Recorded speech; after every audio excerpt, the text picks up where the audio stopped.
भोपाल में किताब के विमोचन के पहले जमकर हंगामा हुआ। यहाँ अजय दास की किताब विवाह एक नैतिक बलात्कार का विमोचन होने वाला था।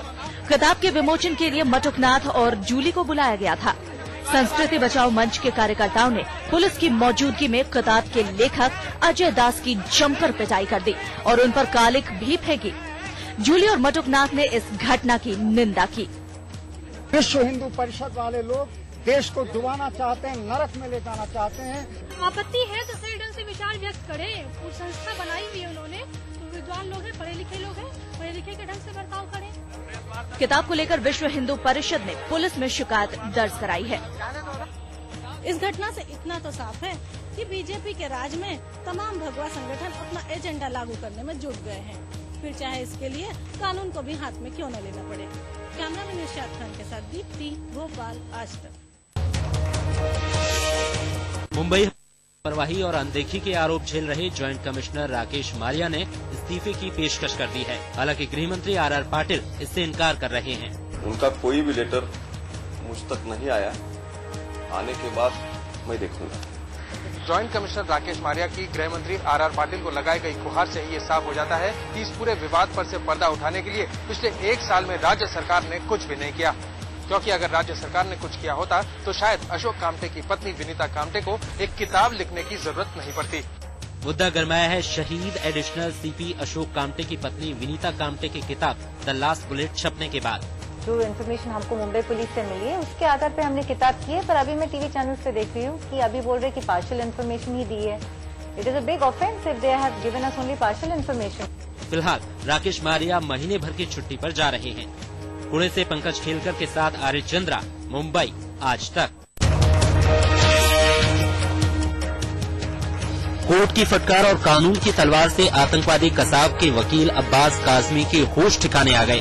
अदालत से झूठ बोलने के दोषी पाए गए वकील अब्बास काजमी ने अब कोर्ट से जवाब देने के लिए 24 घंटे की मोहलत मांगी है। काजमी ने कहा है कि वो दिमागी तौर पर बेहद परेशान है। मुझ पे जो एलिगेशन लगाया गया है कि मैंने झूठ बोला है, तो ये बात एक्सपंज की जाए और इस बात को वापस ली जाए। काजमी ने कहा था कि वो कसाब के पक्ष में ढेरों गवाह सामने ला सकते हैं, लेकिन उन्होंने एक भी गवाह अदालत में पेश नहीं किया। उधर सरकारी वकील उज्जवल निकम भी इस मामले को ज्यादा तरजीह नहीं दे रहे। लेकिन मीडिया के सामने बात कर रहे अब्बास काजमी ने साफ कह दिया कि उन्होंने कभी अदालत में झूठ नहीं बोला था और कभी भी अदालत की मर्यादा का उल्लंघन नहीं किया था।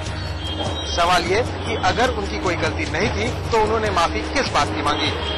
आरिश चंद्रा, मुंबई, आज तक। बीजेपी नेता प्रमोद महाजन की हत्या के दोषी प्रवीण महाजन पैरोल पर बाहर निकले। प्रवीण को उम्र कैद मिली है। 43 महीने बाद नासिक सेंट्रल जेल से बाहर आने के बाद प्रवीण महाजन कुछ भावुक नजर आए। आगे की फाइनल क्या किया आपने? आगे क्या है, सजा भुगतनी है। और मेरे ऊपर जो आरोप लगे हैं उसके और जो सेशन कोर्ट का निर्णय उसके खिलाफ ही मैं उच्च न्यायालय में गया हूँ। प्रवीण महाजन ने कहा कि उनकी किताब को छपने से रोकने के लिए पैसे देने की पेशकश भी की गई थी, लेकिन उनकी पत्नी ने मना कर दिया।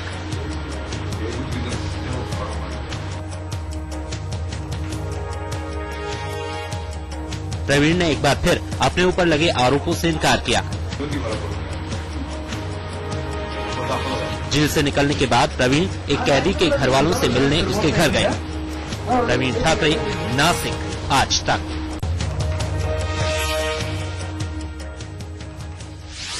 शेयर बाजार की लगी लंका। सेंसेक्स 432 पॉइंट गिरा। निफ्टी 63 अंक लुढ़का। भारतीय क्रिकेट टीम ने लंका का डंका बजा दिया है, लेकिन दुबई ने भारतीय शेयर बाजार की लंका लगा दी है। हालांकि बाजार बंद होते होते कुछ संभल गया, नहीं तो कारोबार के दौरान सेंसेक्स करीब 650 और निफ्टी 222 अंकों तक लुढ़क गया था। दरअसल संयुक्त अरब अमीरात की सरकारी कंपनी दुबई वर्ल्ड के पास कर्ज चुकाने के लिए पैसों की कमी पड़ गई है। दुबई वर्ल्ड अगस्त तक 59 अरब डॉलर की कर्जदार है। तो दुबई में इतना बड़ा फाइनेंशियल हादसा कहूंगा मैं हुआ है, तो जाहिर सी बात है इंडियन स्टॉक मार्केट पे उसका इम्पैक्ट पड़ना था। ये साफ नहीं हुआ है कि भारत की कौन सी कंपनियों ने दुबई में कितना पैसा लगाया है। शैलेश यादव, दिल्ली, आज तक।